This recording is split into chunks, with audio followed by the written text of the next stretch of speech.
दुःखाची निवृत्ती सुखाचे ते सुख पाहता श्रीमुख गोविंदाचे रंगनी रांगत गुलगुला बोलत असुर रुळत चरण तळी। प्रस्तुत प्राप्त प्रसंग निवडलेला अभंग विश्वमान्य विश्वभूषण विश्वाधिकार विश्वप्रिय देवमान्य शांती संत शिरोमणी नामदेवराय यांचा कालापर प्रसंगातील प्राप्त प्रसंगी निवडलेला अभंग। विठ्ठला विठ्ठला प्राप्त प्रसंगी निवडलेला अभंग माझ्या नामदेवरायांचा आहे।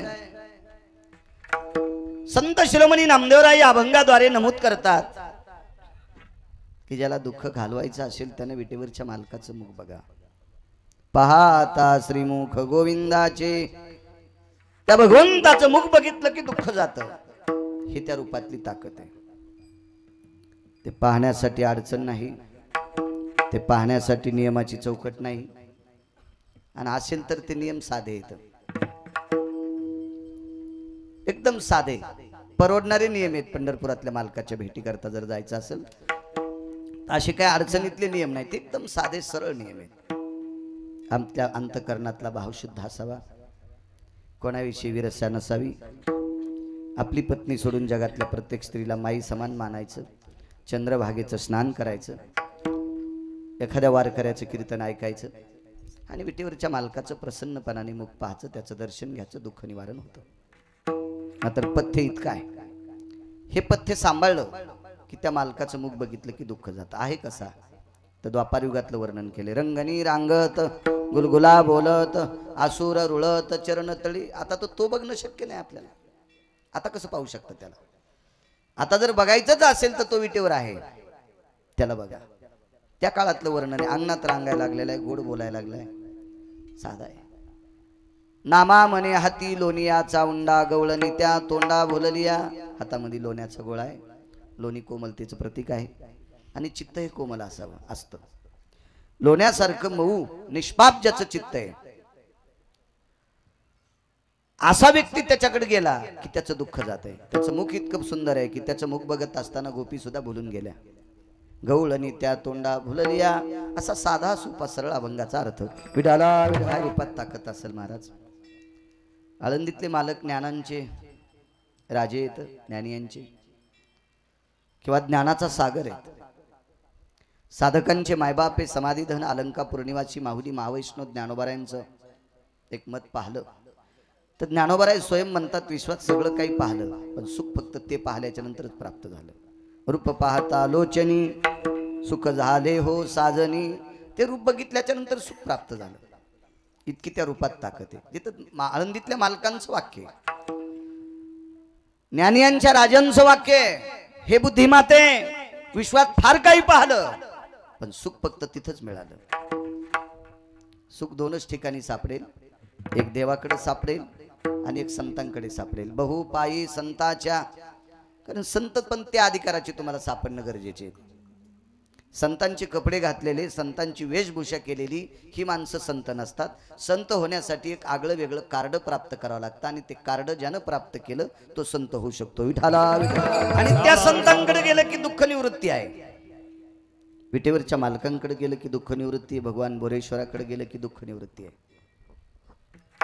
आम्ही सुखाची शर्ट घातलीत, आम्ही सुखाचा शर्ट घातलाय ना, आपल्याला वाटते सुख यायले, शर्ट काढा की दुःखाचाच गोळा आहे, आतून सगळं दुःख आहे। जगी सर्वायसा कोण सुखी आहे, विचारी मना तुची शोधोनी पाय। समर्थांचं वाक्य आहे की या विश्वात कोण सुखी आहे? एखाद्या राजाला वाटतं मी राजा झालो मी सुखी आहे, पण त्याला वाटतं आपल्यापेक्षा मोठं पद दुसऱ्याला आहे, ते पुन्हा दुःखी आहे। एखाद्याला मोठं पद भेटलं पण त्याला पुन्हा वाटते पुढच्या 5 वर्षाच्या नंतर मला हे भेटणच का, आता इतके माग आहे ते आपल्या राहतीलच का, याच्यातले किती बाजूला जातील, त्यालाही त्याच्या पद्धतीचं दुःख आहे। राजा दुःखिया प्रजा दुःखिया, प्रजा सुद्धा दुःखी आहे, प्रत्येक जण दुःखी आहे, त्याला काही ना काही दुःख आहे। याच्यातून मुक्त व्हायचं असेल तर पाहता श्रीमुख गोविंदाचे पुन्हा एकदा तुम्ही आशीर्वाद देत राहा, बोलण्याचा प्रयत्न करेल। मोठ्या श्रद्धेने भावयुक्त अंतकरणाने चालत असलेली ही गोडशी परंपरा भगवान बोरेश्वराचा विश्वनाथाचा महाशिवरात्रीचा पर्व काळातला उत्सव आहे। आणि या परम पावन उत्सवात याही वर्षी प्रसादाचं कीर्तन करण्याचा योग माझ्यासारख्या सर्वसामान्य व्यक्तीकडे आला, ते माझं परम भाग्य आहे. भगवान बोरेश्वराच्या चरणी साष्टांग प्रणिपात करतो, दंडवत करतो, नतमस्तक होतो. या अधिष्ठानाचे सर्व आदरणीय हरिओम बाबा, एक साधं व्यक्तिमत्व. मी रात्री बोलून गेलो, अत्यंत प्रांजळ. मला असं वाटतं यांचा स्वभाव पाहिल्याच्या नंतर आमचे नवसारलेले महाराज यायला येड पण म्हणत असतील, कारण जरा जुरा टेकीतले. आता जिच्या गळ्यात जास्त दागिने आहेत का ती कमी दागिनेवालीला हळदी कुंकू देत नसती. हा तिच्या मनाचा शहाणपणा आहे का मूर्खपणा आहे तिची तिला माहिती आहे, पण माझ्या मतानं ती मूर्ख आहे. कारण पुढचीच्या गळ्यात दागिने जास्त असले तरी बी काय तुला काही एकदानी काढून देणार नाही, आणि नसले तरी तू हे उपसून घेणार नाही. सौभाग्यवती स्त्रीनं जिच्या कपाळावर कुंकू आहे तिला हळद कुंकू देत जावा, हा तिचा धर्म आहे. पण आपल्याकडे तसं नसतं. जिच्या गळ्यात जास्त दागिने तिला संक्रांतीच्या दिवशी आधी वाण देणार, तिला मोठं वाण देणार, गुळाचं ढेकूळ तरी देईन, चांदीचं भगवतील देईन, आणि गरीबाच्या बाईला चहा गाळायची चाळणी देईल, नाही तर शॅम्पूची पुडी देईन. होंडी होशील होंडी, केस राहणार नाही तुझ्या डोक्याला, केस केस. मग जसा हा तुमच्याकडे भाव आहे तसा आपल्या माणसात सुद्धा भाव आहे ना. धनवंता लागी सर्व मान्यता आहे, जे असू द्या ना, असं धनवंताला मान्यता. आपण मालकांच्या अभंगाला तडा जाऊ द्यायचा नाही. पण पैशावाला माणूस, एक माणूस भेटला आणि ते म्हणला मी 13 लाखाला गादी विकत घेतली. गादी विकत, संपत बाप्पा 13 लाखाची गादी झोपायला.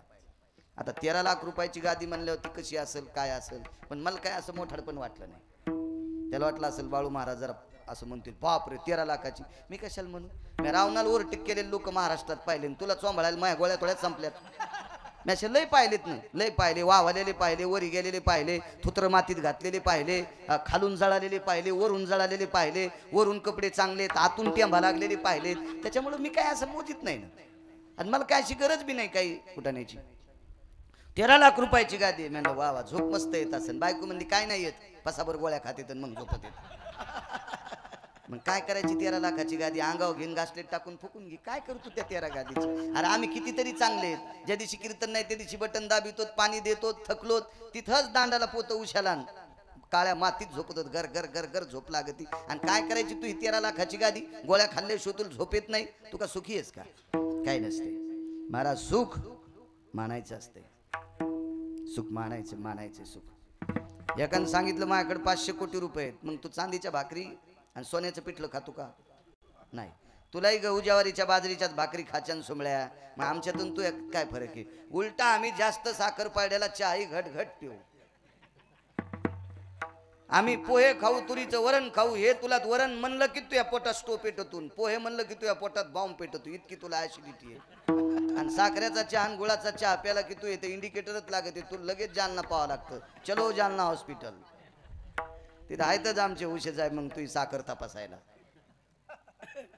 मला सांगा, एवढे मोठे पैसे असून तुला पदार्थ खाण्यासाठी लाल लाईट लागलेला आहे. अरे आम्ही कोणतं खान, काही खान, कुठं झोपा, काही नाही आम्हाला. याला सुख म्हणायचं, याला सुख म्हणायचं. पैसे लय असले म्हणजे लय सुखी आहे का. अद्याप नाही, अद्याप नाही. चला,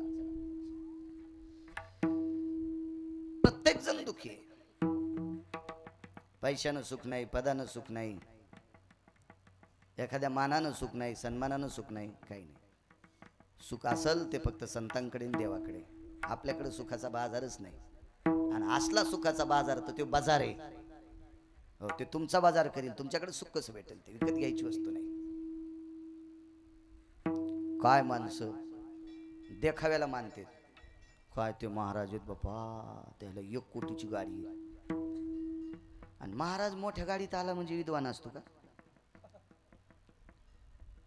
मी तुम्हाला गाडीचं सांगितलं ना काल, मै जिरवायला आलत एक जण. हा, त्याला म्हणलं त्याची जिरव, त्याची मै काय जिरतो. रात्री सांगितलं का नाही तुम्हाला, गाडीवर काही नसतं राजू. कोणाला गाड्या बसायला आहेत, कोणाला बी गाड्या बसायला आहेत. हो,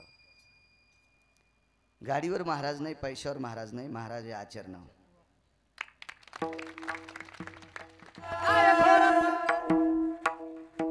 इथं सात्विकपणाला किंमत आहे, आचरणाला किंमत आहे, थोरपणाला किंमत नाही. मी रात्री बोलून गेलो, मी बोलत गोड असेल, पण माझी पण एक अर्धी चूक होत असेल, ती या महात्म्याची होत नसेल.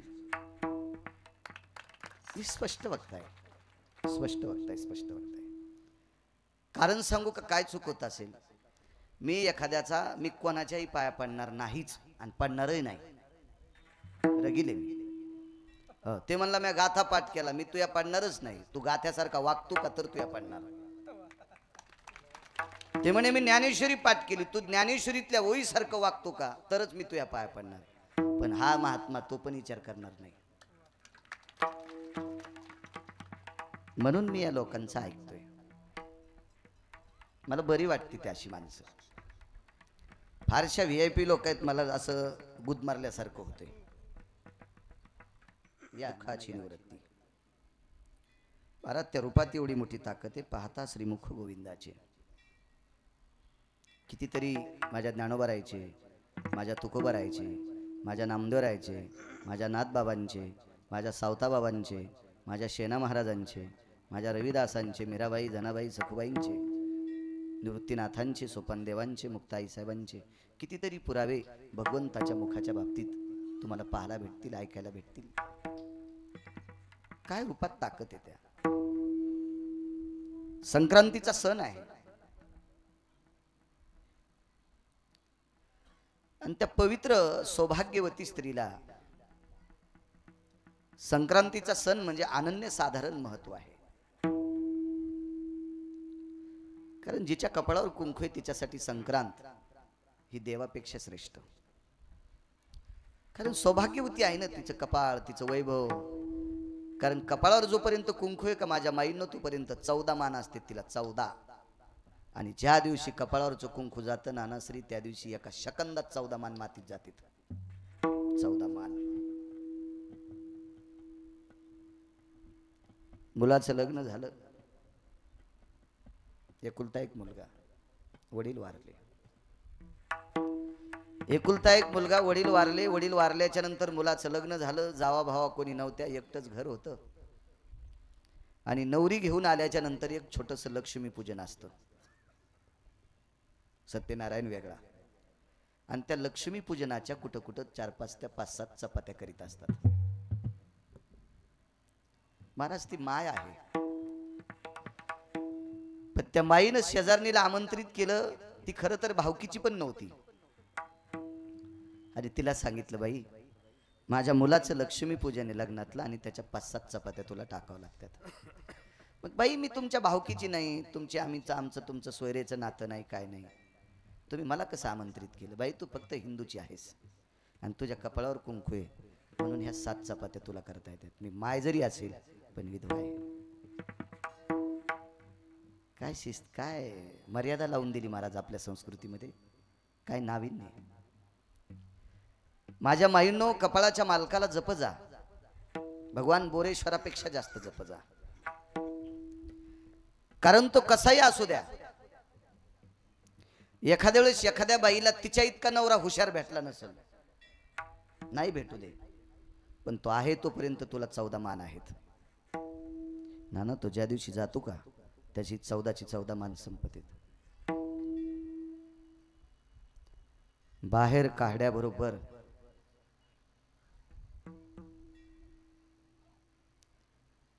चार लोकांनी शर्ट काढावा आणि चौघांनी खांद्यावर घ्यावा आणि गाडगं हातात घेतल्याबरोबर कोणीतरी एक स्त्री येते आणि पदराच्या कोपऱ्यानं तिचं कपाळ पांढरं करून जाते. पहिला मान. आणि मशानातून पेटून यायच्या अगोदर लिंबाचा डाखळा घेऊन माणसं येतात ना, त्यावेळेला 2 मान संपतेत. पायातले जोडवे आणि गळ्यातलं मंगळसूत्र. 14 पैकी 3 मान तासाभराच्या अंतरात जिकडं तिकडं. सामान्य ताकद नाही माझ्या माईंना तुमच्या कुंखात. फार मोठं वैभव आहे, खूप मोठं वैभव, खूप मोठं वैभव आहे. 1000 एकर जरी जमीन असेल आणि कपाळावरती कुंकू नसेल तर संक्रांतीच्या दिवशी त्या माझ्या माईला नाही जाता येणार. हो, नाही जाता येणार. रोज सकाळी जोगवा मागून खात असेल, बोरेश्वराची वारी मागून खात असेल, पीठ मागून भाकरी खात असेल, पण कपाळावर कुंकू असेल तर सौभाग्याचं वाण तिला देता येते. इतका प्रभाव तुमचा आहे माझ्या माईंनो. म्हणून जप जा मालकाला. संक्रांत 2 दिवसावर आली. बाईनं आपल्या मालकाला विचारलं, रूपाची ताकद किती आहे त्या पंढरीतल्या मालकाची. पण बघ जा त्या मालकाला. एखाद्या एकादशीला, महिन्याच्या शिवरात्रीला, आठवड्याच्या सोमवारी कधी कधी या मालकाला बघायला येत जा वेळ भेटल्याच्या नंतर.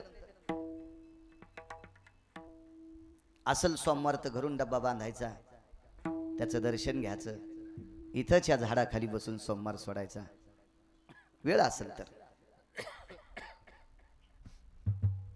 एक आगळा वेगळा आनंद प्राप्त होईल.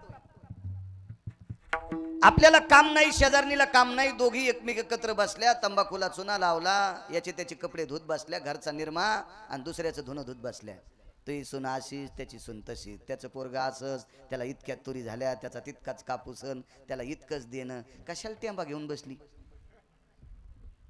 डोसक्यावरला मंडप पेटला, तू ह्याचा अंगावर इस्तू पडेल, कशाला लोकांची धुणे धुती? त्याच्यापेक्षा जर काम नसेल आणि वेळ असेल तर इथं याचं धुत बसा.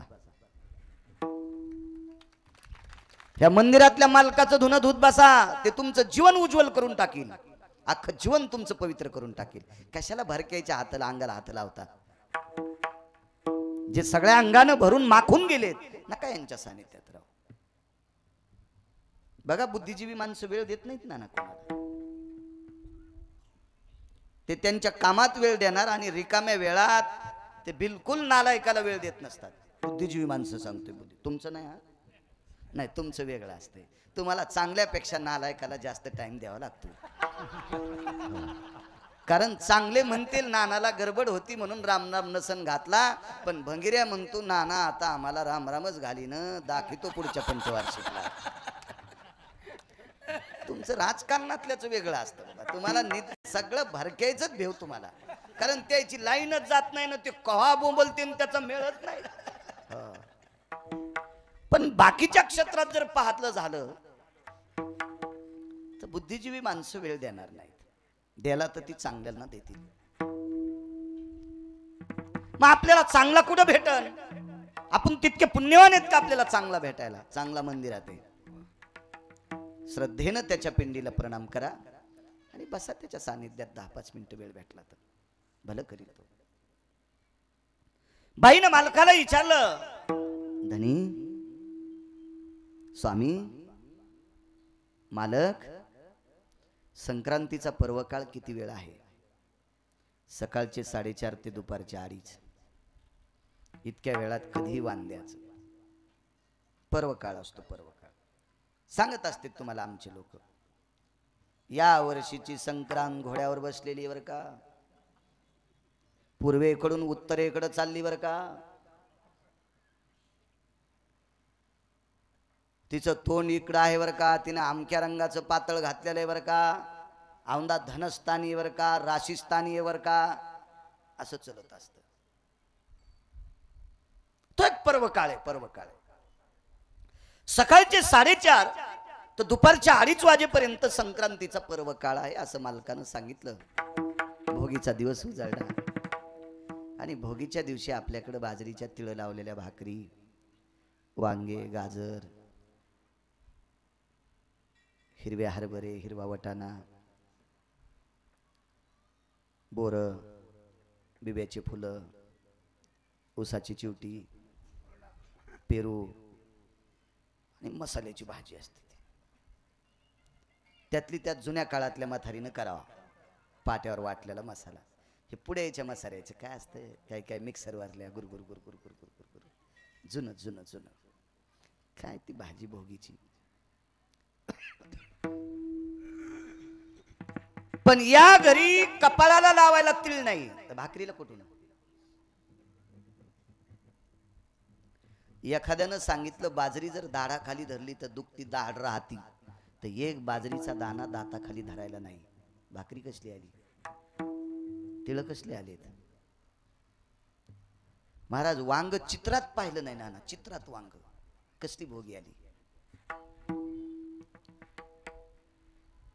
गाडग्याच्या पिठात पाणी टाकलं, त्या पिठाच्या गाडग्यात पाणी टाकलं, पांढरं पीठ लागलेलं होतं ना त्याला, त्याच्यात एक मिठाचा खडा टाकला आणि गुंडीभर पाणी टाकून गाडगं हालिलं आणि ते गाडगं गरम करून ते पाणी उकळून पांढरं पांढरं पाणी पिऊन टाकलं.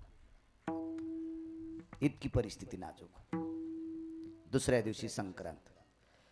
भोगीच्या दिवशी रात्रभर तुळशीपाशी भजन करीत बसली ती बाई. रात्रभर पोटातच काय नाही, कसली झोप येणार, कसली झोप येणार. मागच्यांचा थोडासा विचार करी जा ज्यांच्या पॅन्टीवाले होत. काही नाही, तुम्हाला किती वेदांत, किती शास्त्र, किती पुराण काही सांगितलं तर काय नाही, तुमच्या डोक्याच्या वरून जाते ते. सोपा परमार्थ आहे. घरच्यांचा मागच्यांचा विचार करा. माझ्या डोळ्याने एक बाई पाहिली, चाराण्याचे शेंगदाणे आणले. चाराण्याचे शेंगदाणे, एकादशीचा दिवस होता.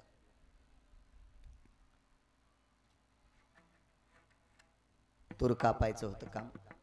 मी बैलगाडी घेऊन गेलो. रोजानं मला 14 रुपये रोज. बोरेश्वराच्या सानिध्यात सांगायलो. तुम्ही मानणार बी नाहीत, नका मानू, काय मला काय त्याच्याशी घेणं देणं का. 14 रुपये रोजानं बैलगाडी हाणायला गेलो. 5-6 बायका शेवटचा सर्व्याचा कापूस येचित होत्या, आपण त्याला फरदड म्हणतो. आणि 3 बायका तूर कापायला होत्या. त्याच्यातल्या एका बाईला एकादश होती. आजही तुम्हाला सांगतो, बाकीचे उपास धरणाऱ्या बायका जास्त सापडतील. एकादशीवाल्या मोजक्या येतात. आज बी कीर्तनायला दम नाही, भागवतायला दम नाही, तरी पण एकादशीकडे जास्त कमी प्रेम यांचं. खडा मंगळवार धरते. खडा मंगळवार. आमची इथे एक बाई आली पौष महिन्यामध्ये आमच्या पोरायच्या माईला हळदी कुंकाला सांगायला. पोरायची माय म्हणजे माझी बायको. म्हणे बाई आमच्याकडे उद्याला हळदी कुंकू या तुम्ही. तर मी म्हणलं त्या बाईला चहा दूध कॉफी आग्रह केल्यावर तिनं दूध पिलं, पण उभ्यानंच पिलं. देखता खाली बसलीत नाही. मला थोडंसं वेगळंच वाटलं, अवघड काम आहे म्हणलं. बाईनं उभ्यानं दूध पिलं. काल दुपारचं कीर्तन सोपनराव बिडवेच्या तिथलं कीर्तन झालं संपत बाप्पा. आणि मी त्या शाळेचं बांधकाम पाहायला मला काकांनी नेलं. तर नाना त्या बांधकामावरच्या विटा आणि सिमेंटचं टोपलं देणाऱ्या बाईला कपाळाच्या पुढं टीचभर पदर होता. ती एखादी वस्तू पाहायची ना तर असं पुढं हातानं पदर करायची. गरीबाची बाई, गरीबाची. ती राजस्थानची होती. कपाळाच्या पुढं टीचभर. काल दुपारचा प्रसंग आहे. आणि आपल्या कोट्या दिवसाची बाई शेतकऱ्यानं खांद्यावर आसूड सोडल्यावर आणि पदर सोडून चलती. काय हा कीर्तनाचा पुरुषार्थ आहे? हा भागवताचा प्राप्त झालेला पुरुषार्थ आहे तुम्हाला? हे रामायण ऐकून प्राप्त केलेला पुरुषार्थ आहे? हे शिवपुराण ऐकून केलेला पुरुषार्थ आहे? नाही. तुम्हाला गुण आला तर आपला रामायण शिवपुराण भागवताचा परिणाम झाला असं समजायचं. उलट मी बोंबलायला लागलोय. दरवर्षी 4-2 बाऱ्या बोंबलतोय कीर्तनात, भागवतात. बाईनी नाचलं नाही पाहिजे भागवतात. बाईनी नाचलं नाही पाहिजे रामायणात. बाईनी नाचलं नाही पाहिजे शिवपुराणात. तुम्ही म्हणताल मेला आम्हाला का बंधन करतो? तुम्ही हरिपाठ उभ्यानं करा, पावल्या खेळा, पण तुम्ही तुमच्याच पाहिजे. मग तुम्ही आमच्यात घुसलात नाही, आम्ही तुमच्यात घुसलं की त्याचा परिणाम सांगू का तुम्हाला? एव्हा खिरीतला चमचा जर कढीत गेला ना तर धकन. कढीत गुळ टाकते माणूस, धकन. पण भागवत बुवा कढीतला चमचा जर खिरीत गेला ना सारं इचकून जात. म्हणून चमच्याने आपोआपला दर्जा सांभाळला पाहिजे. कढीतल्यानं कढीत राहावा आणि खिरीतल्यानं खिरीत राहावा. म्हणणार नाही तुम्हाला भजन करू नका, प्रचंड भजन करा, गाथा पाठ करा, ज्ञानेश्वरी पाठ करा, पण तुम्ही तुमच्या वैभवात करा, वैभवात करा, वैभवात करा. नका पदन्यास करू नका माझ्या माईंनो, नका करू. कालच्या 19 तारखेला ज्या राजाचा जन्म झाला त्यांनी तुम्हाला नाचवणाऱ्यांचा चौरंग केला माझ्या माईंनो. त्यांचे हातपाय तोडे त्या राजाने. काय पवित्र राजा जन्मला या देशाला, छत्रपती शिवाजी महाराज. त्याच्या राज्यात नकोय एका गरीबाची बाई, बांधकामावर विटा उचलणारी, सिमेंटचं टोपलं देणारी बाई एक ठराविक आकाराचा पदर घेते. आपण एवढे प्रचंड श्रीमंत असताना आपल्याला खिळा ठोकायची वेळ आली पदर अडकवायला, खिळा ठोकायची वेळ आली पदर अडकवायला. नकोय नकोय, हा पुरुषार्थ नाही आपला, अधोगतीचं लक्षण आहे. चला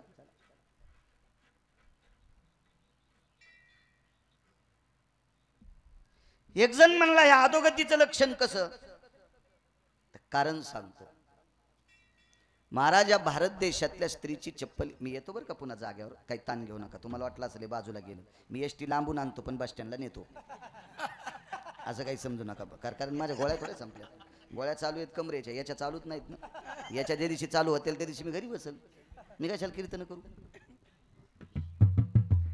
या पवित्र भारत देशातल्या स्त्रीची चप्पल म्हणजे विद्युलता आहे, आकाशातली चप्पल आहे, वीज आहे, वीज आहे, वीज आहे. तुमच्याकडे पाहत असताना बड्या बड्यांची दृष्टी तुमच्या तेजानं त्याची दृष्टी आंधळी होऊ शकते. पण ज्या दिवशी तुमच्यातली एक श्रीमंताची स्त्री नवरदेवाच्या पुढे वरातीत नृत्य करते, त्यावेळेला एखाद्यानं लग्न केलं नसेल ना, तर त्याला सुद्धा वाटतंय आपण संसारात पडाव काय.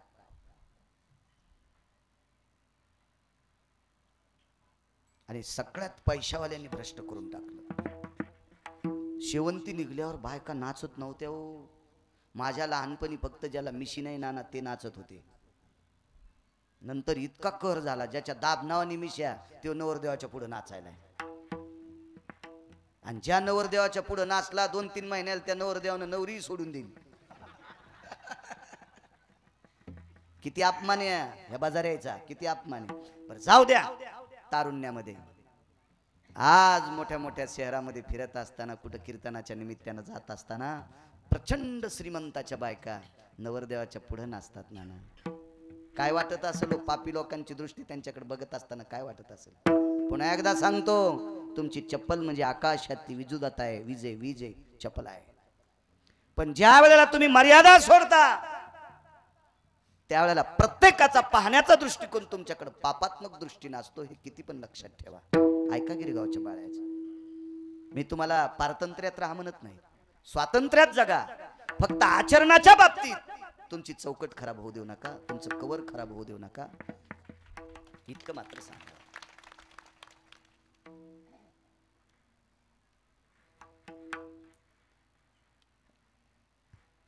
साधी वायू एकीला एकादश होती, फक्त इथपर्यंत आलतो ना. 4 आण्याचे शेंगदाणे आणलेले होते, 4 आण्याचे 1 छटाकभर शेंगदाणे होते त्यावेळेला. 4 आणे छटाक, फार जुना दिवस आहे. योगायोगानं पलीकडच्या शेतात त्या बाईची सून काम करीत होती आणि नातवाला घेऊन ती तिथं दुपारच्या जेवणाकरता आली. आजीनं छटाकभर शेंगदाणे काढल्याबरोबर अर्धी छटाक शेंगदाणे नातवानं खाल्ले. आजी नाही म्हणली नाही. नारदांच्या गादीवर बसून बोरेश्वराच्या सानिध्यात बोलतोय, नाना तिनं दुपारची तूर पोटाला कपडा बांधून कापली. दुपारची तूर 2च्या नंतर तिनं पोटाला एक धुडकं बांधलं, पिळा करून पोट आवळलं आणि मग तूर कापली. कारण तिला भूक लागलेली होती. अर्धी छटाक शेंगदाण्यात दिवसभर तूर कापायची. ज्यांच्या पॅन्टीवाल्यांनो, त्या माईकडे बघा, त्या आजीकडे बघा, त्या बापाकडे बघा, त्या आजोबाकडे बघा, त्या पंजोबाकडे बघा. यांनी या परिस्थितीत दिवस काढून आपल्यासाठी प्रॉपर्ट्या कमवल्यात. नका कीर्तनकाराच्या पाया पडू, पण त्यांच्या पडा. ते तुमच्यासाठी देव आहे, ते तुमच्यासाठी बोरेश्वर आहे, ते तुमच्यासाठी पांडुरंग आहे. काय देईल तुम्हाला कीर्तनकार? एक जणाचं मी मोबाईलवर ऐकलं, आमच्या ड्रायव्हरच्या मोबाईलवर. म्हणला मी अमख्या जातीतला कीर्तनकार आहे, मी अमख्या जातीतला कीर्तनकार आहे. म्हणलं तू स्टँडर्ड भिकारी आहेस, तुला इतका जातीचा गर्व आहे तर घरी बसणं पप्याच्या माईपाशी, कशाला भिकार चोट बाहेर फिरायला? लाज वाटायला पाहिजे तुला सांगायला की मी अमख्या जातीचा आहे, मी असा दर्जादार आहे. कोणी कोण दर्जा निघला तो? रोज 2 गावचं खातू भिकार चोट. बाळू महाराजानं शहाणपणात त्या दिवशी बोलावं हरिबोम बाबा, की त्यानं घर सोडून घर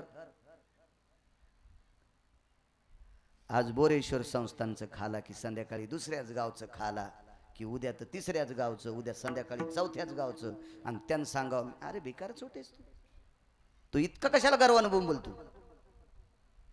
मी रात्री सांगितलं संप्रदायात गाडी घोडी जात पैसे आदला प्रॉपर्टी ही नाही, इथं आचरणाचं कार्ड पाहिजे. त्यानं बघ बघ करायचंय. असे तर लय वाहवले, मोठे मोठे गेले वाहतन झिंजुन घुसले गावात. हे नको सांगू दिवाळ्या. बघा रात्रभर भजन केलं बाईनं, इथपर्यंत आलतो ना. तुळशीपाशी भजन केलं, दुःखाची निवृत्ती सांगतोय. फारसे काले ऐकले तुम्ही. गिरगावकराचा जरा यागळा ऐक जा. वासरं सोडे, वघारं सोडे, रूपकाची भाषा आहे, अलंकाराची भाषा आहे. अतिशोक्ती अलंकाराचं लक्षण मागच्या अवतारात जास्त होतं, पुढे कमी होतं. वेणीची दाढीची गाठ बांधली, ज्ञात आहे सगळ्यांना, प्रत्येक जण सांगत आलाय, त्याबद्दल काही दुमत नाही. कधी कधी हे ऐकण्याचा प्रयत्न करा. सकाळी 3:30 वाजता समुद्र स्नान केलं, येताना पाणी आणलं. शालिमार पाषाणाची द्वारकाधीश कृष्ण परमात्म्याची मूर्ती होती, त्या मूर्तीला स्नान घातलं. पदरानं मूर्ती पुसली, मंजूळ समर्पित केली. बाहेर आली, तुळशीला एक खण ठेवला. सासूबाईचा एक खण तुळशीपाशी ठेवला, स्वतःचा खण तुळशीचा तुळशीला ठेवला. सासू सुवासिन गेलती आणि मंदिरात गेल्या आणि वाण दिलं. 4:30 पावणे 5 ला वाण दिलं अंधारात. एकटीच घरी आली. उजळड्याच्या नंतर मुलांनी सांगितलं आई आज संक्रांत आहे, तुला कधी जायचे वाण द्यायला? बाबा मी सकाळी 4:30 पावणे 5 ला वाण देऊन आले. बर बायका पुढे सरका हो माझ्या माईनं, उन्हात बसायला त्या उन्हात. हो इने करी माग सरका ना अशी ह्या लाईनला सरका, अशी सरका. ए इकडे पुढे जागा आहे, ए महिला मंडळ पुढे जागा आहे. सरका नाही मोठी माय, सरका पुढे पुढे.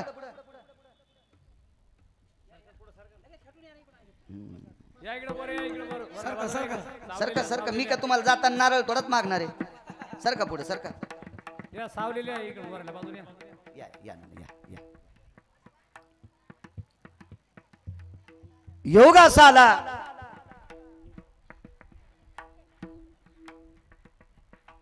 आई तू अंधारात वाण देऊन का आली ग?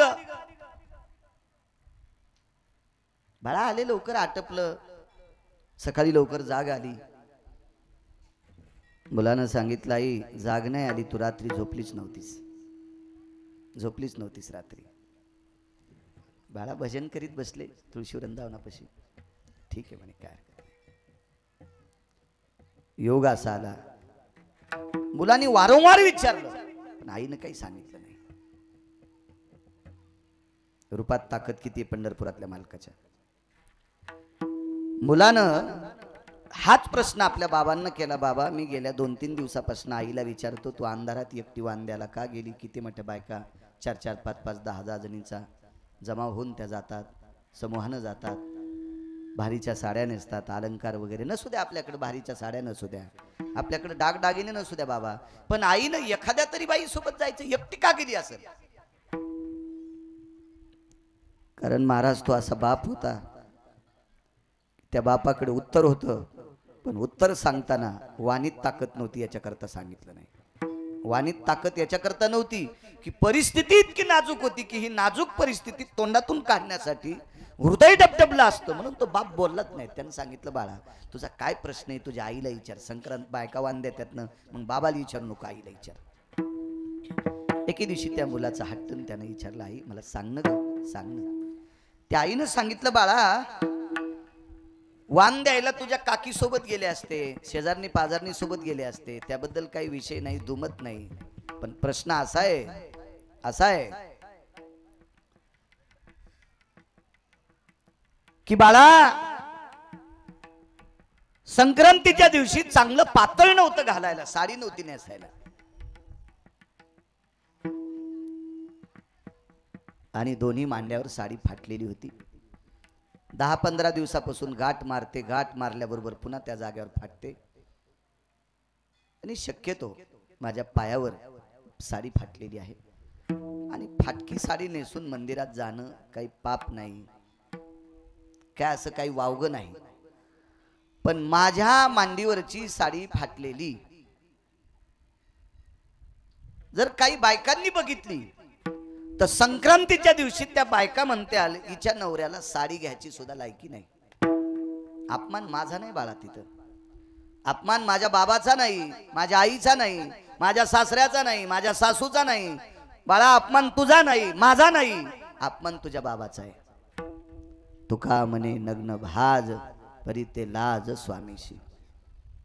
बाळा पत्नीच्या अंगावरचं पातळ फाटलं तर याचं नाव तिच्या नवऱ्याचं जात असतं आणि पवित्र संक्रांतीच्या सणाच्या दिवशी माझ्या मालकाचं नाव जावं असं मला वाटत नाही रे बाळा. म्हणून मी अंधारात एकटीच जाऊन वाण देऊन आले. कल्पना करा त्या घरी साडी सुद्धा नेसायला चांगली नव्हती.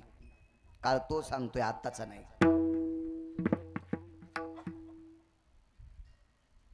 संक्रांतीच्या दिवशी जर बायकांसोबत वाण द्यायला गेली असती ती माऊली तर किमान सुपारी इतका तरी तिळाचा लाडू आला असता, सुपारी एवढा तरी कोणी दिला असता.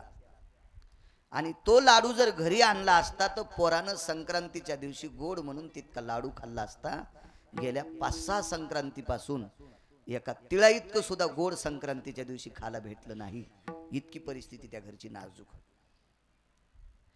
आणि एके दिवशी दोघं पती पत्नी बसले असताना त्या पत्नीने आपल्या मालकाला सांगितलं, मालक जा त्या मालकाच्या दर्शना करता, मागण्या करता नाही, दर्शना करता जा. एक शपथ पुरावा आहे. व्हावे तुझे दर्शन मजला नको गहू ज्वारी, प्रभू तुझ्या द्वारी आलो हो नि भिकारी रे, हो नि भिकारी. शपथ पुरावा आहे, नंतर काड्या करू नका, अभंगातला नाही. नको देऊ पैसाडका सोनियाची खान, माझे मुखी तव नामाची पडो नये वान. व्हावे तुझे दर्शन मजला नको गहू ज्वारी, प्रभू तुझे द्वारी आलो होऊन भिकारी. देवा फक्त तुझ्या दर्शन करता आलोय. पोचले तिथं आणि प्रसन्नपणाने आई साहेबांनी ओवाळलं, औक्षण काढलं आणि विटेवरच्या मालकानं चंदनाची वाटी घेतली आणि त्या निष्ठावंत गरीब वारकऱ्याच्या कपाळाला चंदन लावलं. अक्षर बदलली असतील तो भाग सोडून द्या, पण या गरीब निष्ठावंत वारकऱ्याला ज्याच्या बायकोला संक्रांतीच्या दिवशी साडी नवी नसू द्या हो, जुनी का असना पण चांगली नव्हती, फाटकी होती, जिला अंधारात वाण द्यायला जावं लागलं. अशी परिस्थिती ज्या बाईची, त्या बाईच्या मालकाला पंढरपुरातला मालक गंध लावतो, द्वारकाधीश कृष्ण परमात्मा. आणि गंध लावत असताना प्रसन्नपणाने त्याचा चेहरा पाहिला. एरवी काही प्रसन्नपणा नव्हता असा विषय नाही, कायमस्वरूपी प्रसन्नपणा. पण आज आगळं वेगळं रूप जवळून पाहायला भेटलं. तितक्या पाहण्याची ताकद सांगू.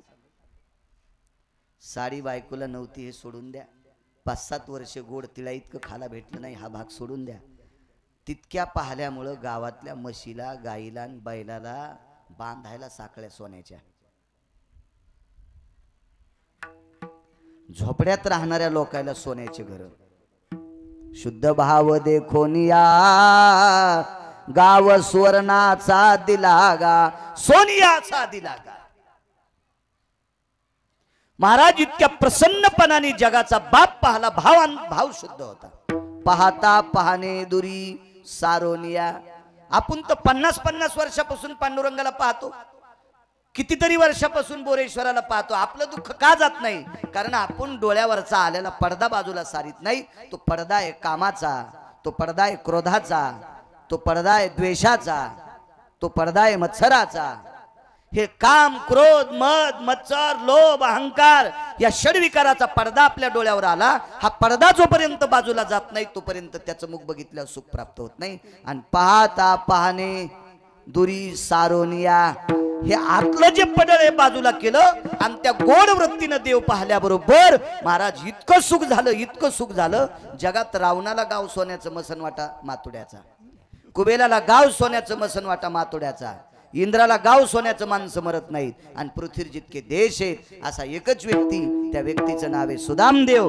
गावही सोन्याचं आणि मसनवाटाही सोन्याचा. हे फक्त त्याच्या पाहण्यातली ताकद आहे. म्हणून मालक पहिल्या कडव्या कानोपात्रे सारखी काल तुम्हाला एक वारांगणा सांगितली महानंदा, पण ही कानोपात्रा वारांगणा नव्हती, वारांगणेची मुलगी होती, वेशेची कन्या होती. महाराज एकदाच देवाला पाहिलं तर विश्वाच्या मालकाचा दर्शनाचा मान तिला प्राप्त झाला. विश्वाची मालकीन डाव्या हाताला वामांगी रखुमाई, दिशे दिव्य शोभा आणि कानोपात्रेचा अंत्यविधी उजव्या हाताला. जगातल्या प्रत्येक व्यक्तीनं दोन्हींच्या अगोदर दर्शन तिचं घ्यायचंय. पाहता श्रीमुख गोविंदाचे कायमचं दुःख गेलं. कोण राधा? मंत्र्याच्या गाडीला एक दिवा असतो, आता तो पण नाही. असे 222 दिवे एकाच्याच गाडीला. अशा मंत्र्याची बायको, तिचं नाव शेची.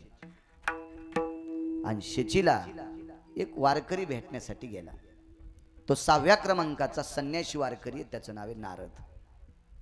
आणि नारदांना भेटल्याबरोबर चर्चा झाली. बरं आहे का बाई? म्हणली माही इतकी त्रिभुवनात सुखी नाही. नारद म्हणले बाई अवघड काम आहे, सुखी कसली आली तुला? तुला तर पाचोड भागात आता गोटे याचायला जायचंय. उन्हाळ्यातले दगड फगड रानातले उघडे पडलेले रोजानं. ती म्हणली 222 मंत्रीपद माझ्या नवऱ्याला नाही. म्हणले बाई हे पद किती सांगू नको, पुण्य संपले की तर खाली जावं लागतंय. येऊ लागती माघारे मृत्यू लोका. महाराज बँकेत एक फुगीर गाडी घेऊन गेलं,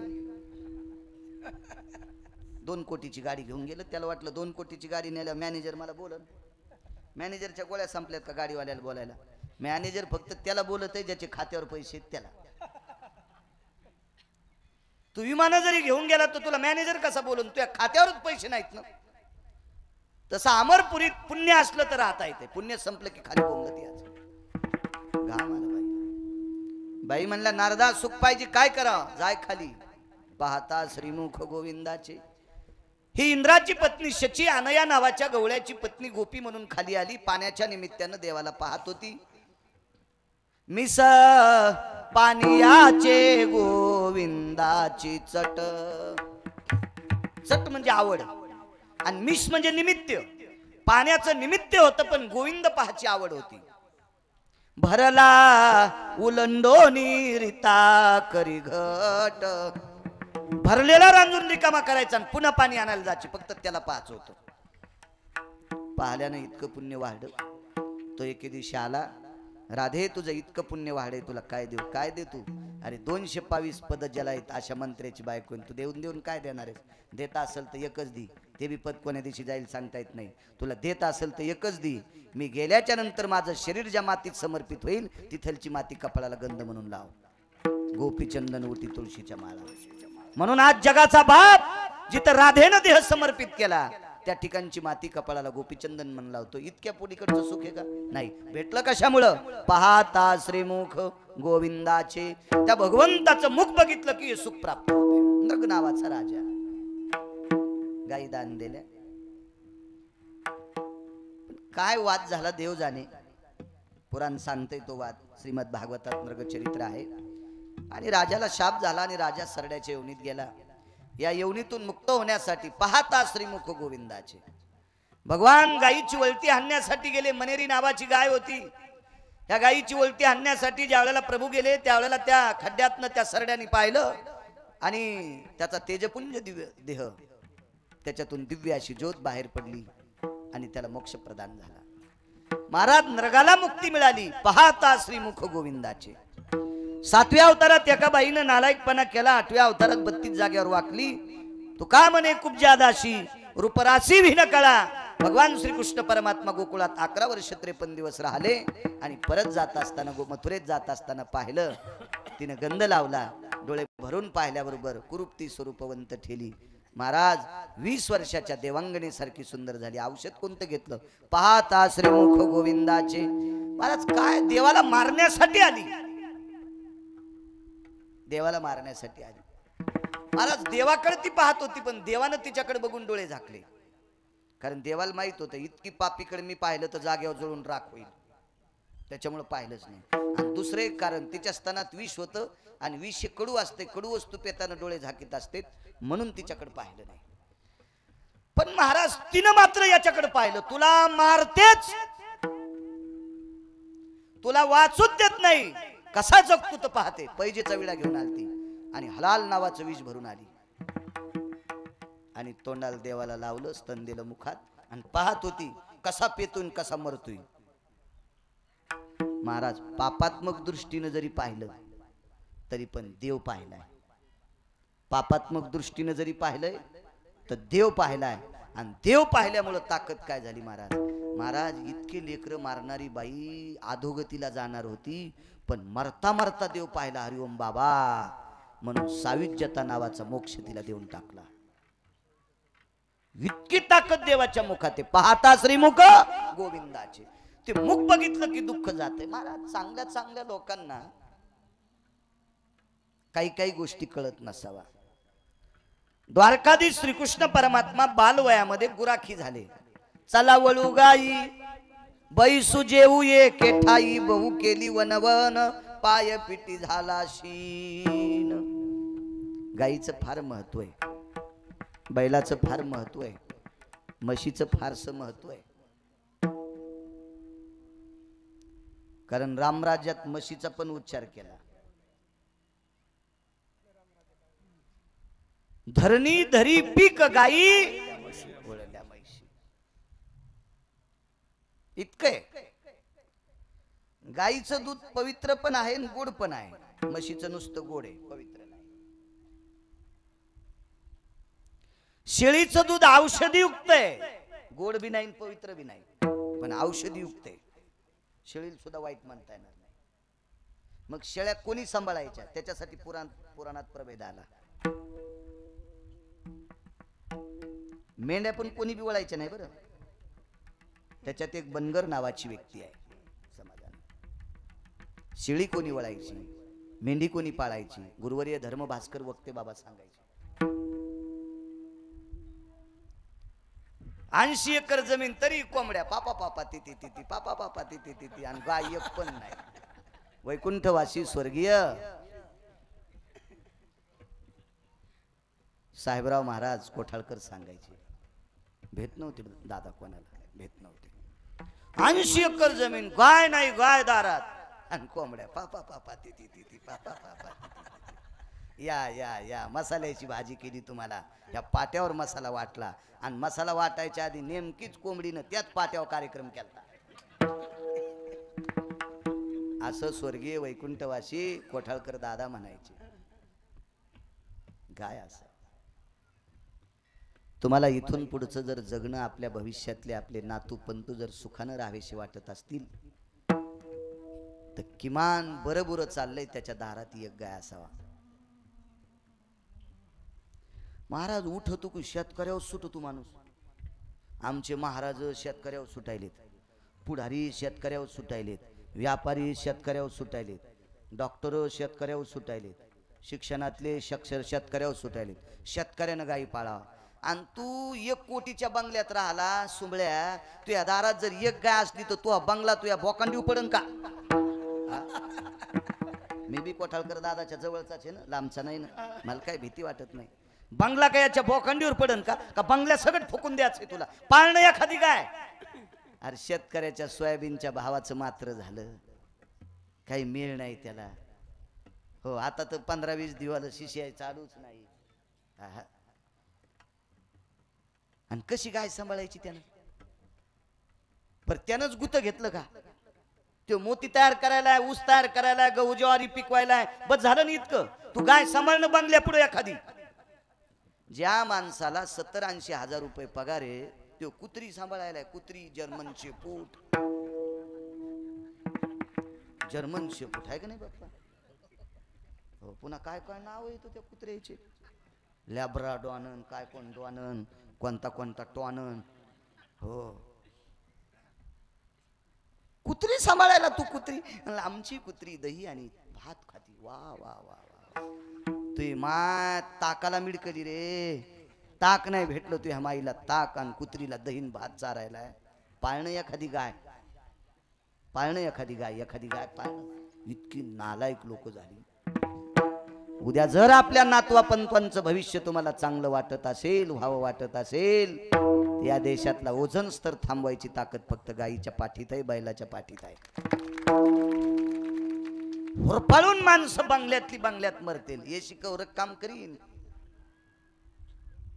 चालू रनिंग मध्ये गाडीच्या यशा फुटल्या, मधली मध्ये जळाली मोठमोठ्या लोक. म्हणून गायीवर प्रेम करा. चला वळू गायी.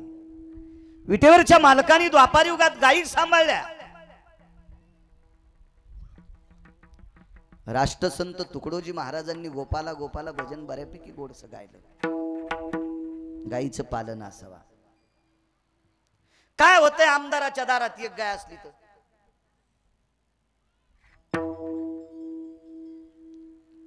40 50 कोटीच्या गाड्या आहेत ना आमदाराच्या दारात. कॅमेऱ्यावर बोलायला मला भीती थोडीची. 2 गायी असल्या तर काय होते? मंत्र्याच्या दारात जर 5 गायी असल्या तर काय होते? अख्ख्या महाराष्ट्रात बाळू महाराज कीर्तन करायला नुसत्या नारळावर करतो का? मग 10 गायी गिरगावकराच्या दारात असल्या तर काय व्हाले? तू बंगला पडायला का बाळू? तू अंगाव मी लोकांच्या डोळ्यात बोट घालीत नाही ना. काय होतं? ज्या कीर्तनकाराचं चांगलं चाललंय त्या कीर्तनकारानं भागवत 2 गायी पाळायला काय हरकत आहे? अरे तुला 2 पायाची किती बेजार करायली सगळ्यालाच कळायले. हा किती बेजार करायली, आणि तू नाही ऐकल्यावर किती उर फाटून घ्याली. बैलान उर फाटून घेतल्यावर कशी बी गाडी पालती होती की नाही? ही संसाराची गाडी सुद्धा उर फाटायली का नाही? अरे तिचाही मेंदू शांत होण्यासाठी शुद्ध गाईचं दूध खाऊ दे. तिलाही लाज वाटन, तिला नवरा कळन, तिला लेकरायची अस्मिता कळन, मुलीची अस्मिता कळन. पाळणं गाय चांगलं ज्या पक्वाद्याचं चाललंय त्याने एक गाय पाळायची. ज्याचं बरं चाललंय त्यानं बरं का. हा छान. हा हो घरी संग कोण म्हणालो ती का पक्वादाच्या दवालीला बांधायची काय? ज्या व्यापाऱ्याला परिसरातले 5-25 गावं त्याच्या दुकानावर माल किराणा भरीत असतील, औषधं घेत असतील, त्याची मेडिकल असेल, खता औषधाचं दुकान असेल, किराणा असेल, अजून कोणतं दुकान, तालुक्यातली बऱ्यापैकी लोक त्याच्या दुकानावर माल घेत असतील, त्या व्यापाऱ्याकडे 2 गायी असल्या तर काय व्हाले? सगळं शेतकऱ्याकडे नका लुटू. काय त्यानं तुमच्या बापाचा ठेका घेतला नाही, तुमच्या माझ्या बापाचा. आपली काय जहागिरी आहे का त्या शेतकऱ्यावर? आपण नुसतेच का उसातले डुकर, कोणीकडे बी जिकडे वाट भेटन तिकडे सोय. इकून फटाका वाजला की तिकडे, तिकून फटाका वाजला की इकडे, उसाचाच रागडा. अरे दाता आलेला डुक्कर कुठला.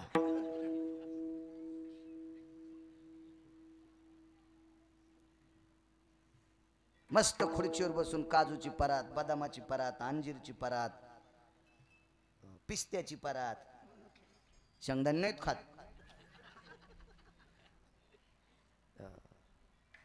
असा जर वैभवशाली महाराज असेल आणि त्यानं जर 10-5 गायी पाळल्या तर काय होईल? त्याची खुर्ची खालून जळून का? नुसतं शेतकऱ्यावर लुटू नका राजे, नका लुटू, नका लुटू. त्याला बदनाम करू नका. मरण का ते बिचारा शेतकरी. किती करायचं? सुरुवातीच्या 2 महिन्यामध्ये वातावरण दूषित झालं आणि टरबूज फक्त माणसाच्या डोसक्यावनीच लागले.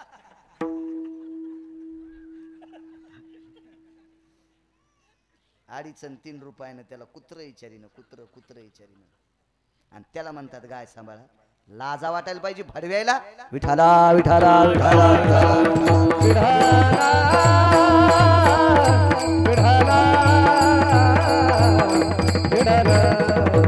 आम्ही एका जागेवर कीर्तनाला गेलो. मी पण म्हणत असतो महाराज दूध भाकरी घेता का? मी म्हणत असतो दूध कशाचं आहे? ते म्हणले पुड्याचं आहे. मी म्हणत असतो नाही बा, मी दूध खात नाही. कसा बोक्या आहे गिरगावचा बाळू, पुड्याचं दूध खात नाही. बाहेर गेल्यावर मग घरी एखादी पाळायला काय तुला धनुर्वात झाला का प्यारली 6 टक्काला बाळू तुला? असे कितीतरी आमचे लोक लागतात. मी देशी गाईचं दूध पितो. वा बोक्याची आवलाद. त्या घरी गाय आहे का देशी गाईचं दूध प्यायला? बाहेर वजन हाणतो. बोलायचंय कोणी बोलायचंय? बोलायचंय? सगळ्यांना चोंभाळूनच बोलायचं का? गुण कोणाला येणार आहे? आमचा सुद्धा तितकाच अधिकार आहे गाई सांभाळण्याचा. महाराज निसर्गाला आम्ही सुद्धा जबाबदार आहेत, आम्ही सुद्धा गाई सांभाळायला पाहिजे. तर लोकांना बोलावा, म्हशीचं दूध असलं तर चहा करा, घरच्या गाईचं दूध असलं तर चहा करा, जर्शीचं असलं तर करू नका. त्याच महाराजाला अधिकार आहे त्याच्या दारात 2-4 गायी असावा. बोले तैसा चाले त्याची वंदावी पाहुले. महाराज जगाचा बाप आहे. तुम्हाला आणि मला किती दिवस ठेवायचं आणि कोण्या दिवशी मळ्यात नेऊन फुकायचंय हे ज्याच्या हातात आहे. ते गुरखी झालाय, गुरखी. त्यानं गायी वळल्यात, त्यानं गायी सांभाळल्यात. काय होतंय आपल्याला गायी एखादी सांभाळायला? एक गाय 2 एकर रानातला दोष संपून टाकते. 2 एकर रानातला तिचं 12 महिन्याचं शेण संपत बाप्पा एका गाईचं जर रानात टाकलं ना 2 एकर मध्ये, तर शेतातला जेवढा दूषितपणा आहे ते दूषितपणा कायमचा संपून टाकण्याची ताकद 3 वर्षापर्यंत ती ताकद ठेवती. शेणाची ताकद 3 वर्षापर्यंत जमिनीत टिकून राहते. एक गाय, एक गाय, एक गाय. मालकानं गायी वळल्या आणि गायी वळत असताना एका विद्वानाला गर्व झाला. त्यानं गायीचे वासरण गोपाळ चोरून नेले. दुःखाची निवृत्ती सांगते. स्वतःला वैभवशाली अपूज्य ठरले होते मृत्यू लोकात. अपूज्य. पुष्करच्या व्यतिरिक्त पुष्करला पण मंदिर नव्हतं. आणि जगातला 1 नंबरचा विद्वान, चतुर, बुद्धिमान, ज्याने हे हरामासाचे गाडगे तयार केले, तो सत्यलोकातला मालक विधाता ब्रह्मदेव. आणि या ब्रह्मदेवानं वासर आणि गोपाळ चोरून नेले. जशाला तशी वासर गोपाळ हा नवलाचा पुरुषार्थ आहे. पण सेवकानं सांगितलं, जा ते जे वासरण गोपाळवर येत तेच खाली येत. मग ब्रह्मा हंसावर बसून आले आणि भगवंताला कळंबाच्या झाडाखाली पाहिलं. आणि पाहिल्याच्या नंतर 19व्या दिवशी पुष्करला प्राणप्रतिष्ठा झाली. त्यावेळेला बोरेश्वर भगवंतानी ब्रह्मदेवाला विचारलं, मृत्यूलोकात तुमचं मंदिर नव्हतं, पुष्करला तुमचं मंदिर झालं, औषध कोणतं घेतलं? पाहता श्रीमुख गोविंदाचे. महाराज द्वारकाधीश कृष्ण परमात्म्याचं गायी वळताना चेहरा पाहिला. तर 19व्या दिवशी पुष्करला मंदिर झालंय. हे ब्रह्मदेवाचं दुःख घालवायची ताकद महाराज त्या प्रभूत आहे. त्या प्रभूचं रूप किती सुंदर असेल. महाराज माझ्या बोरेश्वराला दुःख झालं. कोणतं दुःख? या पृथ्वीवर पाप्यांची संख्या जास्त वाढली. म्हणजे पुण्यवाना इतकी नव्हती, पण थोडीफार वाढली. आणि तुम्ही एक लक्षात ठेवा, एक इदुशी माणूस 100 लोकांना खराब करू शकतो किंवा बेजार करू शकतो. 100 लोकांना. एक सडका कांदा, डालभर कांद्याची ताकद नाही त्याला दुरुस्त करायची. पण तुम्ही जे विशिष्ट प्रकारचं औषध जर त्याच्यावर नाही टाकलं तर त्याचा रस बाकीच्या कांद्याला लागल्यावर डालभर कांदे सडवायची ताकद आहे. आता एक औषध निघले, ते तेच सडवतून असा चोपतो, असा नुसता जागच्या जागेवर चोपतो, बाकीच्या याला सडीत नाही. पण ते औषध टाकावं लागतं. बरं ते औषध फुकट भेटत नाही. अरे बाबा, नाही तर ते औषध नका टाकू. जर गोणीभर कांद्यातला तुम्हाला औषधाला कांदा उरला, डोळा शाकायला, ही सब चावल्यावर पाहिला कांदा घाशीत होते. ही सब नाही कळायचा जीनच्या पॅन्टीवाल्या. ही सब आणि ढेकणं तुमच्या काळात गेलेच. हो, नाही तर सुंबाच्या आडहात ढेकणं आणि ही सब गाईच्या बैलाच्या कोठ्यान थांबायचे. ढेकन तरी जरा सब्याजार करतो. ही सब 3-3 दिवस खाजवायला येतो. 3-3 दिवस ही सब. हो, चाण्या माणसाला येडं करीतो. ही सब कवा बी सुरूच कार्यक्रम, कारकोर कारकोर कारकोर कारकोर कारकोर. आणि 3 दिवस खाजीनं संपल्या, 4थ्या दिवशी मग कातड लाल पडत आहे का नाही, चापझुई चापझुई चापझुई सुरूच करते. हा, ते ही सब चावल्यावर कांदा घासीत होते. कांदा जरा बरं होत होतं. तर गोणीभर कांद्यातला एक कांदा इसबाल लावायला पण सापडायचा नाही. एक कांदा. दूषित माणूस. 1.5 कोटीच्या गाडीमध्ये 15 माणसं बसले. संध्याकाळची वेळ आहे, बाथरूमला उतरले, एकाचा पाय भरला. ड्रायव्हरनं सांगितलं एअर कंडिशनर गाडी आहे 1.5 कोटीची, पण वास सुरू झालाय. कोणी म्हणलं ए पाय मा पाय निर्मळे. ड्रायव्हर म्हणला तुमचा निर्मळे, पण कोणाचा तरी एकाचा भरलाय. एकाचा जरी घाणीनं पाय भरला आणि भागवत बुवा, तर मधल्या 14 लोकांना त्याचा त्रास आहे. एअर कंडिशनर गाडी आहे ना. नासका माणूस एक बऱ्याच लोकांना बेजार करू शकतो. एक नालायक बऱ्याच लोकांना बेजार करू शकतो. बऱ्याच लोकांना मला दुरुस्त करण्याची ताकद.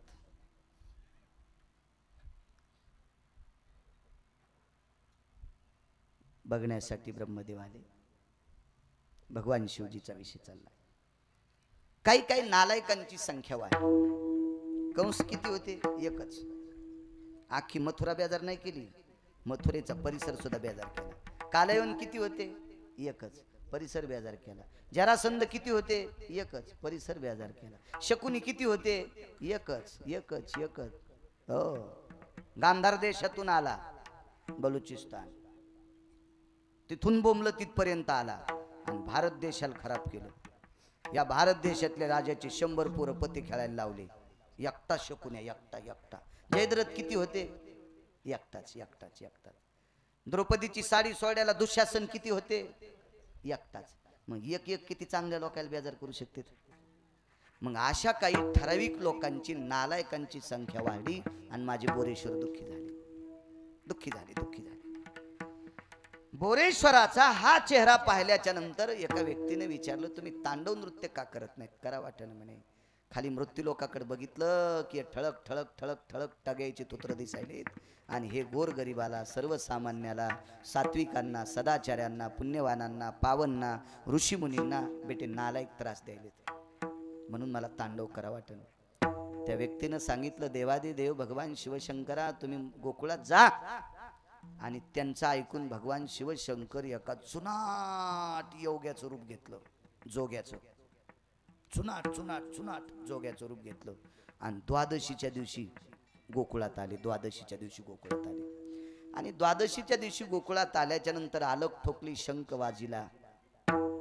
अनुहत वाजती पुंगी, बाबा जोगी आला रे जोगी, ए जोगी आला रे जोगी बाबा. अनुहत वाजते पुंगी, रे बाबा जोगी आला रे जोगी. तो जोगी आलेला आहे तिथे. नंदराजाला सांगितलं, नंदराज दिखा दो अपना बालक. नंदराजानं सांगितलं, चिमुरडे ते बायकाच्या हातात असतं, मी कशाला घेऊ बाबा, काय पाहिजे ते घ्या. पण ते गहून जेवारी न्याला हे जोगी येतोय. ह्या जोग्यानं हरिओम बाबा डोळे उघडे ना, तर उद्या जेवारी कापायला जायचं का? ती कापायला जायचं कामच नाही. अशा गारा पाडीत नाही कधी, अशा गारा पाडीत अशा. आम्ही एकदा गोठाचा कांदा लावला, असा कांदा आला, त्याचा आली 75,000 रुपये क्विंटल बी होतो. 75,000 रुपये क्विंटल. 16-17 क्विंटल बी झालं असतं. 4-5 कंपनीवाले पाहायला येऊ लागले. दररोज 2-2 हजारांनी वाढ करीत. 76, 77, 78, 79 पस्तूर गेलं. असा गिरगावचा पाळ्या फुगला. अरे बाप रे, काय बियाचे पैसे होते तांबडा. स्वप्नात पण म्हणू लागला, कांदा कांदा. आमचं शेजारी म्हणलं, तुमच्या घरातून कांद्याचं रातच्या काय ऐकू आलो? आम्ही म्हणलं, काय नाही बा, मला झोपीत बी कांदा आठवायला. बया लावल्या, आज सौदा दिला आणि 75% कांद्याचे गोठ खुडायला आले. बया लावल्या 25%, मग काही जरा वलसर होते. तर संध्याकाळी 1:30 वाजता पाऊस आला. असा पाऊस आला की लिंबापेक्षा लहान गार नव्हतीच. मग तहसीलदार सर्वे करायला आला, गुडघ्या इतका त्याला ते स्वाक्स, त्याचा त्या कमराला पटा. तहसीलदार सकाळी सकाळी प्याला नव्हता. म्हणजे असे सगळे तहसीलदार पेत नाहीत, कारण सगळे तहसीलदार पेत येत आज थोडंच असते, लय पेणारे बी असते. त्याच्या संघ आलेले दोन्ही तलाठी मात्र पहाटच पेलते. तर ते म्हणले, फोन आलाय बाळू महाराज गिरगावकराचा, त्यांच्या कांद्याचं शेत बघायचंय. इतका मोठा कांदा होता, गारगुंडानं रात्री गेला. तर हे दोन्ही तलाठी तूर पाहू लागले. कांदा इतका कस काय वाढा? अरे मी म्हणलं, कांद्या ते तुरीचे झाड आहेत, सड आहेत, सड तुरीचे, कांदे नाही. तिकडे चल, इकडे चल, इकडे इकडे. म्हणजे पहाटच पेलेले होते.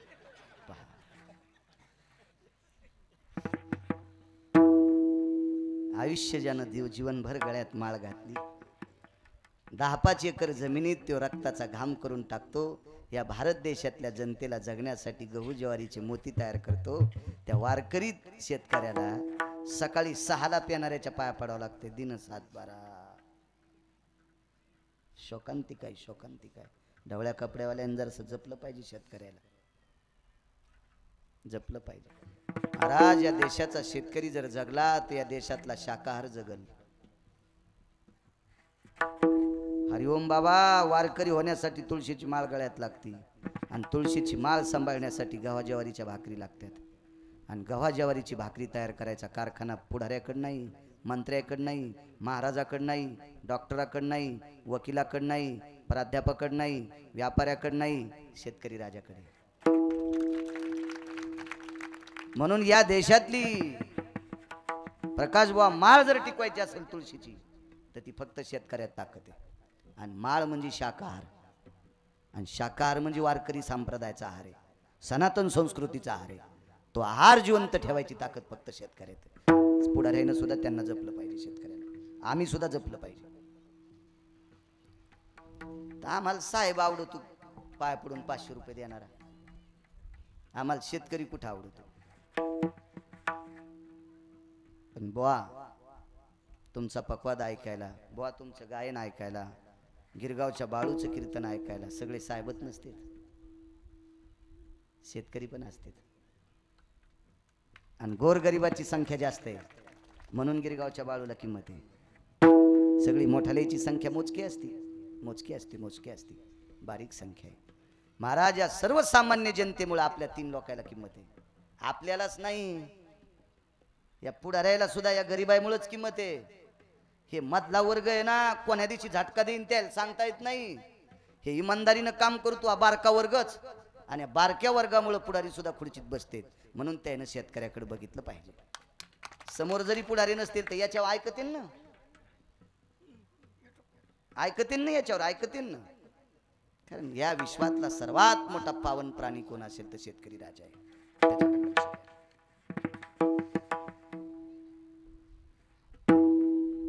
तहसीलदार म्हणला, बाळू महाराज इथे कांदा लावलाच नव्हता. ते म्हणलं, साहेब जरशी पॅन्ट वरी करा, बुट काढून ठेवा, सॉक्स काढून ठेवा, जरशी ते असं मागं करा, ते इन केलेला पटा जरासा ढिला करा म्हणजे तुम्हाला वाकता येईल. आणि वाकल्यावर जरासा असं रान उकरा, कांदा वरी नाही दिसणार, खाली आहे.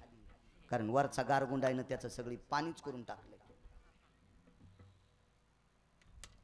कोणात ताकद आहे इतका मोठा कांदा मातीत घालायची या मालकाच्या डोळ्यात.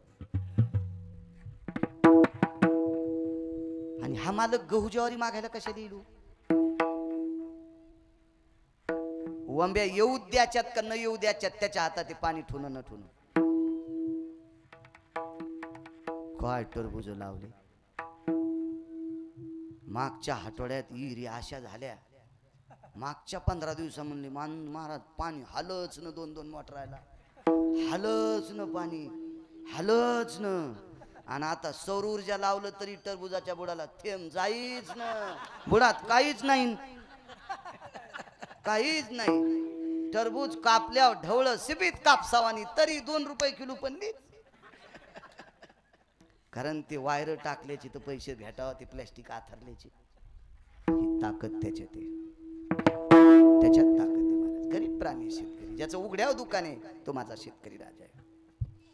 तो गहू ज्वारी बाजरी मागायला नाही आला, मी तुमचा मुलगा पाहायला आलो. शेवटच्या टप्प्यात बोरेश्वरानं सांगितलं, नंदराज तुमचा मुलगा आणि मी मित्र येतो. नंदराजाने विचार केला, पांढरी शुभ्र दाढी झालेला जोगी आहे आणि आपलं पोरग काल परवाच आहे, मित्र कसे असतील? जोगी दिसतो विचित्र, त्याला 3 नेत्र, चर्म वेगळे नाही वस्त्र, मनवी तुझा मित्र बाळा जोजो रे कुलभूषणा, निजबा नारायणा बाळा जोजो रे कुलभूषणा, योगी आला से विश्रामा, निजबा नारायणा बाळा जोजो रे कुलभूषणा. काय योगी आहे महाराज? ए योगी दिसतो विचित्र, विचित्र आहे, जटाधारी आहे, डोक्यावर गंगा आहे, नाही वस्त्र, अंगावर कपडा नाही, मनवी तुझा मित्र बाळा जोजो रे. यशोदा म्हणते, बाळा आणि तो योगी म्हणायला मी मित्र आहे तुझा. बाळा जो जो रे निजबा नारायणा, बाळा जो जो रे कुलभूषणा, निजबा नारायणा, बाळा जो जो रे. मित्र आलाय तुझा. खत खत खत खत हसू लागलो पाळण्यातलं. पाय फेकू लागलो, हात फेकू लागलो, अंगठा चोखू लागलो, पायाचा अंगठा चोखू लागलो, मुठी चोखू लागलो. प्रसन्न आहे मी, कधी पाहिन त्या जोग्याला. पदरात बांधून आणलं आणि जोग्याला दाखिलं. कैलासावर आले, तांडव नृत्य केलं. तांडव नृत्य भगवान शिवजीनं केलं. आणि तांडव नृत्य पंढरपुरातल्या मालकानं द्वापार युगात कालियाच्या डोक्यावर केलंय. तांडव गती मुंडन पर नाचत गिरिधारी, तांडव गती मुंडन पर नाचत गिरिधारी. बम बम बम बम बम बम बोले बलिहारी, बम बम बम बम बम बम बोले बलिहारी. तांडव गती मुंडन पर, तांडव गती मुंडन, नाचत गिरिधारी, नाचत गिरिधारी, नाचत गिरिधारी. कालियाच्या डोक्यावर तांडव नृत्य केलं. कैलासावर गेले तांडव नृत्य केलं. गिरिजा मातेने विचारलं, प्रभू फार दिवसापासून तांडव नृत्य करीत नव्हते, आज का केलंय? आज मी प्रसन्न आहे, माझं दुःख गेलंय. कोणतं दुःख? अनंत सात्विकांचा रास करण्यासाठी पाप्यांची संख्या वाढली होती. पण या पाप्यांचा कर्दन का जन्माला आला? द्वारकाधीश कृष्ण परमात्मा बाल रूपात पाहिले. आता एका एका पाप्याची मज्जा दाखविणारा जन्माला आलाय. तुमचा शेवट करणार आहे. आनंद वाटला आणि दुःख बोरेश्वराचं त्या दिवशी गेलं. विठोबा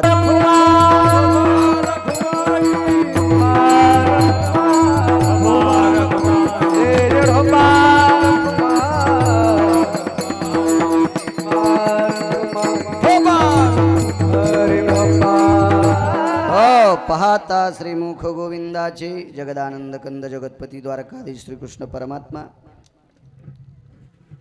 मथुरेत जन्माला आले. आई बाबांना सांगितलं इथं ठेवू नका. नंदाच्या घराला मजने गोकुळाला, तिथं मायेचा जन्म झालाय. मला ठेवा आणि माया घेऊन या. उचलीला कमळापती, पायीची बंधने गळती. आता पायातल्या बेड्या गळून गेल्या. भगवंताला सुपात घेतलं. यमुना तुडुंब भरली होती. पुर चढला चाट, त्याशी लावीला अंगुष्ट. दुभंगली यमुना माई दोन तुकडे झाले. पहिलं तीराला पोचले. रात्रीच्या समयाला एक दार उघड होतं. गाईच्या गोठ्यातनं आत प्रवेश केला आणि भगवंताला यशोदेच्या मंचकावर ठेवलं. माया घेतली. वसुदेव परत आले. पाट पाहतात तर मुलगी झाली असं दावीनं सांगितलं. मुलगा कस काय? फिरविले दोन्ही कन्या आणि चक्रपाणी. पत्ता लागू दिला नाही कोणाला. दोघांचाही बदल केला. बघता बघता गोपी जमा झाल्या. एवढी गर्दी, एवढी दाटी झाली की नंद राजाला पुत्र झाला, यशोदा मैयाला पुत्र झाला. हे सगळ्या गोपी पाहण्यासाठी आल्या. नंद राजाला आनंद दान केले. हाती दिने घोडे दिने, दिने दिने पालखी. नंदजी को पुत्र भयो, जय कनया लाल की. आपल्याला सुद्धा पुत्र होते ना, पार्ट्या होत्यात आपल्या.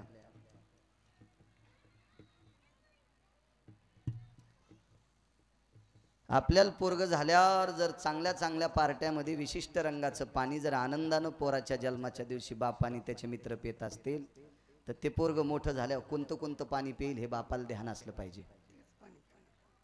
महाराज नंदराजाला पुत्र झाल्यावर दान धर्म केला.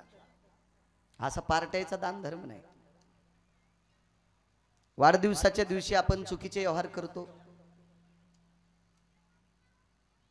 राजे हो, जी गोष्ट शिल्लक होत असते का तिचा परिणाम भोगावा लागत असतो.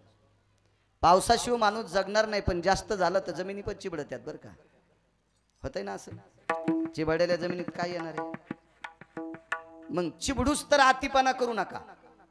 लोणचा इतकी चुका असावी, वरणा इतकी, भाजी इतकी, पोळी इतकी करू नये, भाता इतकी करू नये. नाही चिबडायला पाहिजे. मर्यादा असली पाहिजे, मर्यादा.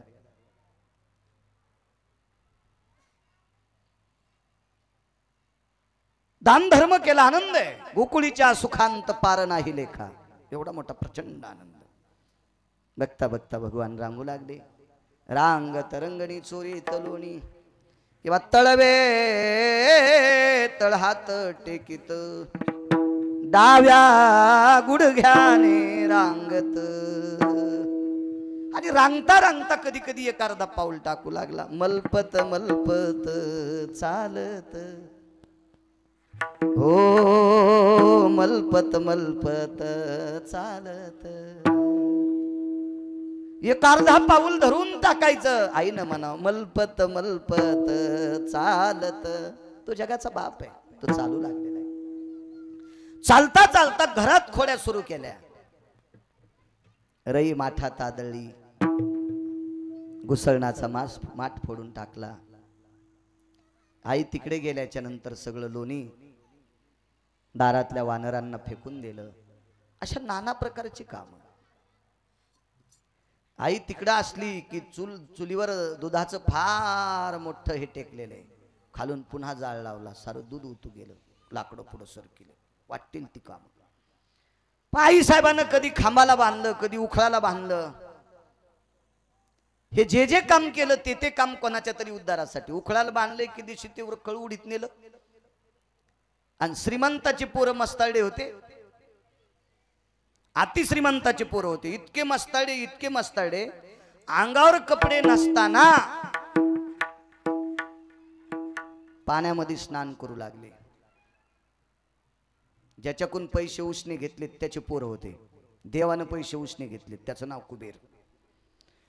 बोटभर कपडा अंगावर नसताना एका वारकऱ्याला भेले नाही, त्या संन्याशाला भेले नाही. त्या संन्याशाचं वारकऱ्याचं नाव आहे देवर्षी नारद. शाप त्याला. झाडाच्या योनीला जातात. यमला अर्जुन जन्माला आले आणि मग क्षमा मागितली. भगवंताचे पाय लागल्याबरोबर तुमचा उद्धार होईल. उखळाला बांधल्यावर उखळ ओढीत ओढीत आणलं आणि ते दोन्ही उन्मळले. दामोदर नाव पडलं देवाला. बाहेरही खोड्या केल्या. चित्त चोरी येले नंदाच्या नंदने, वाटेल ते काम केले. यशोदे गोकुळी राहावे की जावे.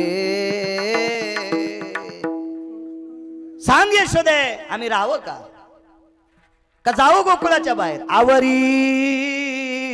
आवरी आपुला काना यशोदे, आवरी ओ आपुला काना. पुढचा असू द्या. हे त्रास झाला का यशोदे, सांग. मग यशोदा माईनं सांगितलं, बाळू आवर रे, आता खिचडीन भात खायचा आहे लोकांना. मग यशोदेनं सांगितलं, कृष्णा आता तुला शाळेत जायचंय. आता जाई राणा सबे घेऊनी गोधना, पावा घोंगडी घेऊन पायी. मग शाळेत टाकलं. ती शाळा गाई वासरांची.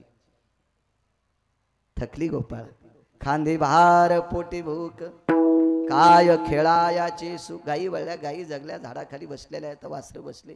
गोपाळ खेळून खेळून वाळवंटात थकले. हमामा लघोरी विटी दांडू, वाटेल ते खेळ खेळले. झाली सगळ्यांच्या शिदुऱ्या एकत्र केल्या. वेन सर्वं सर्वभूतेषु प्रसाद रस्तु कवलानां, व्याधी निरशहितार्थायां प्रसाद रस्तुं कवलयो. गोपाल कृष्ण भगवान की, बोरेश्वर भगवान की, ज्ञानेश्वर माऊली ज्ञानराज माऊली.